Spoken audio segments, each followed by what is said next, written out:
What's up, everyone? Welcome back to another episode of the Let's Talk Movies podcast. I'm your host, Brian Drolet, and today I'm going to give you some movie news and some of the latest updates. But before I get into that, I just saw the movie Air, directed by Ben Affleck, starring Matt Damon, Jason Bateman, Chris Tucker, and many more. Now, let me tell you, this movie was fantastic. I gave it 4 out of 4 stars. It was such an entertaining movie. The pacing was phenomenal. I was on the edge of my seat the whole time. It's really funny too. It has some really funny moments and characters, and I gotta tell you guys too, I shed a tear twice. There was 2 times in the movie where I just felt so inspired. Now I should say I was an enormous Michael Jordan fan growing up. So seeing the story of, first of all, how Nike really took off and launched. For those that don't know, Nike only had 17% of the sneaker market back in the day. I think Converse had it was either Converse or Adidas had 52 or 54. But Converse and Adidas were the 2 major companies. I think all the stars, Magic Johnson, Larry Bird, they were all wearing Converse. And then Adidas, I want to say Adidas was the second best one. It was popular, it was in rap videos. They were wearing the tracksuits, and those were the 2 brands. And Michael really wanted to sign, I think, with Converse or Adidas as his backup. And this movie is the story of how Nike, who was the underdog that the Jordan family didn't even want to meet with, how they ended up winning Michael Jordan and his family over. And I just, again, have to say, it's so impressive. Every movie Ben Affleck directs is great. I mean, you see him sometimes in subpar movies, and it's amazing how someone who is seemingly so good at knowing material ends up in sometimes movies that aren't as good. But that just goes to show you how important it is to be the director, because when he's just acting in something, even if he thinks the script is good, there's no telling the movie will turn out good. There's so much that can go wrong with a movie. I'm getting my feet caught up in wires over here. There's so much that can go wrong in making a movie, even if you have a great script. So Ben Affleck, I take my hat off to you. I don't have a hat on, but actually, fun fact about Ben Affleck's story I should tell you guys. So when I first moved out to Hollywood, I actually was friends with someone who was friends with Jason Mewes and ended up becoming quite friendly with him myself. And we actually cast him in the first movie I ever wrote and produced and starred in. It's called 2 Dudes in a Dream. I talked about it on episode 1 of this podcast. And it's currently available on Amazon. By the way, Amazon Studios produced this film. And it's I think they might have had one other movie a few years back. I'm blanking on what that is. But, Amazon movies normally go right to Amazon. This went to theaters. But, as I was saying, so we made this movie. Jay Mewes, I guess, knew Ben Affleck because of all the Kevin Smith movies they did back in the day together. Dogma, Mallrats. But so in Jay's office, I guess there was a box of shoes that were Ben Affleck shoes, and they weren't his size. They were my size, and he said, "Would you like a pair?" So I took a pair, and you can say I walked over a mile in Ben Affleck's shoes. I was wearing a pair of his sneakers for my first year or 2 out here, and I would always think, oh, these are so cool. These are Ben Affleck sneakers. So, me, Ben Affleck, and sneakers, we're like this. But I'm also a huge Jordan fan, and actually, I'll show you guys a little something. The Nike Jordan band ones, one of the most famous sneakers of all time. Love this shoe. It was gifted to me by OMF. Check out the OMF network on Instagram and on YouTube. Thank you, OMF. These are one of my absolute favorite pairs of sneakers, and in the movie, it's so cool. I love the actor that plays the sneaker designer. He's got a lisp or something, kind of like a funny voice, and he's great comedic relief, but he's so intense, and the actor does such a great job. You really feel like this is the sneaker designer, and he does such a good job at conveying the passion. Like, I really believed he was so passionate about making these sneakers, which I'm sure the original guy was. And it's really cool too. This is one of those movies how at the end of the movie they show all the people, the real life people. So like you get to see the actor who played him and then the real life person. And I always find that interesting, especially when they nail the look. But it was such a cool scene when you see the Air Jordan. And like in real life, when Nike made these sneakers, there was too much red in them. Back then in the NBA, you could only have a sneaker. It had to be 51% white. So it basically had to be a predominantly white sneaker with maybe little accents of color. But as you can see, Nike said screw that, and they wanted way more red, way more black. They wanted to make it the Chicago Bulls color. And they wanted to make it the Chicago Bulls colors. And they said, listen, we'll pay the fines, whatever the fines are. And it ended up being one of the smartest things they did because everybody wants what's banned. You know, when something's banned, it's like, oh, I can't have it. Now I want it more. So the other interesting thing is it had never been done before. But normally when a shoe company gives an athlete an endorsement, they give them money up front, like $250 grand or $500 grand, car, you know, but they don't give them a percentage of the sales. But what was so brilliant about Michael Jordan's mother is she knew how good her son was. And she said, if you want to sign my son, you've got to give him a percentage of every sneaker sold that has his name on it. Which, by the way, was also revolutionary at the time by putting his name on the sneaker, because not even Magic Johnson and Larry Bird had their names. Now it seems like a normal thing. Every athlete, every good player in the NBA gets their own shoe. But at the time, all players were doing were getting sponsored and wearing the shoes. But this was the first time where a company made a sneaker specifically for that player, and it was the Air Jordan. And originally they were going to call it the Air Soul.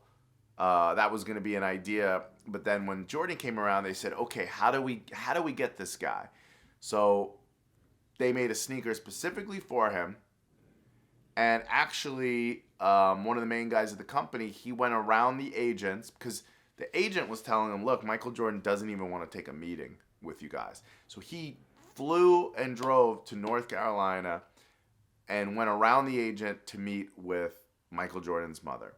And Michael Jordan's mother seems like the most amazing mom.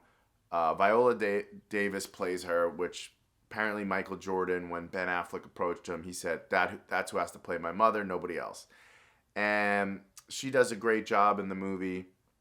I was actually surprised because you hear so much about her leading up to the movie or about it, and she's great in it, but I just didn't feel like she just wasn't in the movie as much as I would have expected. I mean, don't get me wrong, she's in the movie and she's great in the movie, but man, Matt Damon is the movie. I mean, he's in it the most. Jason Bateman's in it. I love Jason Bateman. Jason Bateman got some long hair in this. It looked good. I was like, okay, Bates, I see you. I see with that long hair looking good.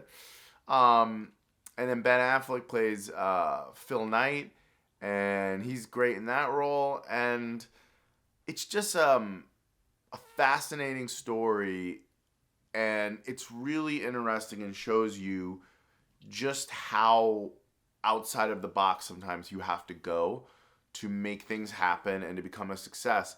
It was really a cool movie to watch if you're an entrepreneur or a business person.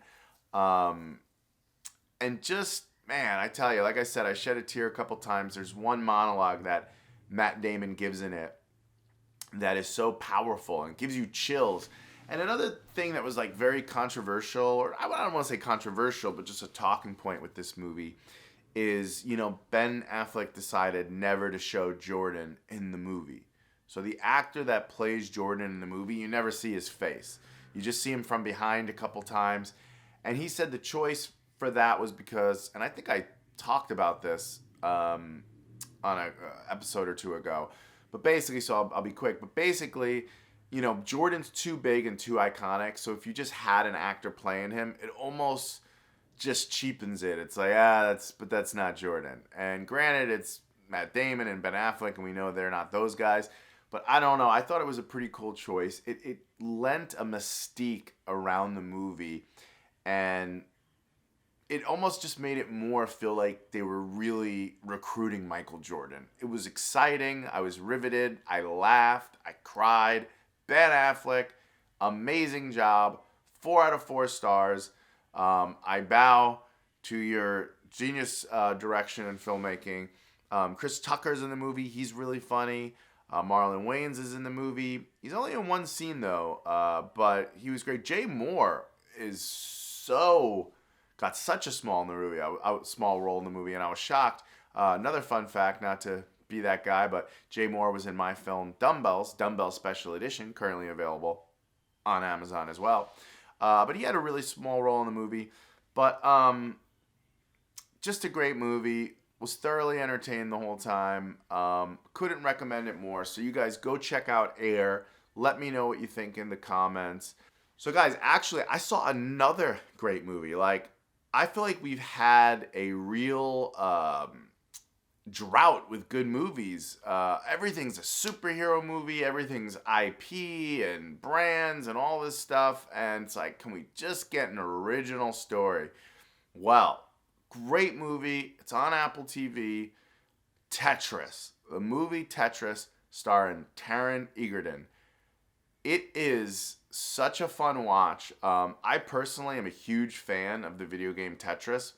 Back in college, I actually brought my old school NES system into the dorms, and we had Tetris tournaments.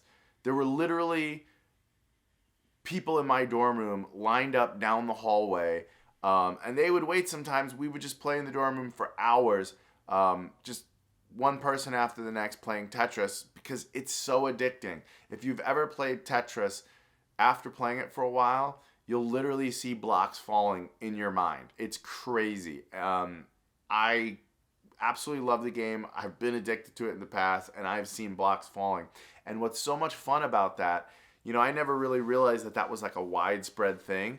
But in the movie Tetris, they actually talk about this. The guy who's trying to basically sell Nintendo on how great the game is, and anybody, he says to them, if you play this game, you'll see blocks in your mind. That's how good it is. It was invented by a Russian guy, and the movie almost has like a spy, global James Bond. Like, it's just crazy. This guy who is trying to promote video games, and he's at some electronic conference. This guy's at like an electronic expo, and somebody's like, oh, you want to check out this game? He's not doing good with his. And it's Tetris. And you could just tell by his face, he's immediately like, whoa, this game is good. And you can tell anybody that plays it, because you got to remember, back then there weren't the video game industry wasn't back then what it is now. Which, by the way, it's a billion-dollar industry. In fact, the video game industry makes more than the movie industry, if you can believe it. It's also, when you buy a video game, it's like $80 now, whereas a movie ticket's $15. But it was a super popular video game. Video games were not very popular back then. So when you came across a game that kind of stood out above all the rest, it was apparent. I guess you could say Tetris was the Michael Jordan of video games. And the character who ended up, finding it and getting the rights to it, played by Taron Egerton, who, by the way, I've seen this actor in other things, but I really became a fan of his watching this movie because I thought he did such a good job. Like, his mannerisms and the way he would walk, he just really became this character and was very impressive. And he just, even the way he spoke, he was like very quirky, and just, I feel like this actor did a great job of losing himself in the role. I wasn't seeing Taron Egerton anymore. I felt like I was seeing this guy that ended up getting the rights to Tetris. And the movie is crazy because he has to go to Moscow, and his life is in danger. He's got the KGB after him, and there's bribes, and there's all these people fighting for the rights of this game. And it's because they all know it's going to be so addictive. And the Game Boy handheld is a brand new thing by Nintendo. And so there's a line in the movie that's so great. He says, If you want to sell a ton of Game Boys to kids, package it with Super Mario Brothers. If you want to sell the Game Boy to kids and adults and everybody, package it with Tetris. And again, I give this movie 4 stars out of 4. I could see maybe some people giving it 3 out of 4 because I don't know, you might not find the subject matter as interesting as I did. I happen to love it just because, again, being a big fan of that game, I found it very fascinating to see the origin of the game. What's also kind of sad is that, communism doesn't allow their people to be inventors and entrepreneurs. So the country was trying to basically thwart this inventor's ability to make money or to sell it, and they were trying to, bribe and do deals under the table. And it was kind of a nice story because, I don't want to give too much away, but basically the guy who ended up getting the rights was kind of like the most pure and genuine person with the best intentions. And it's a really cool story. Him and his wife, they put all their life savings on the line. They put their house on the line. They're just all in. And fun fact, initially Nintendo just wanted to buy the game, but he was like, no, make us a publisher so that we can get a percentage of it. And he says Mario needed Luigi. What was the other one? Mario needed Luigi.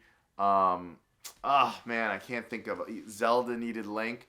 But he sold them on let's be partners, and Nintendo did it. And it's actually so funny too, and it's funny, there's all these comparisons between Air and Tetris, because in Air, he goes around the agents, like I said, and goes to Michael Jordan's home in North Carolina.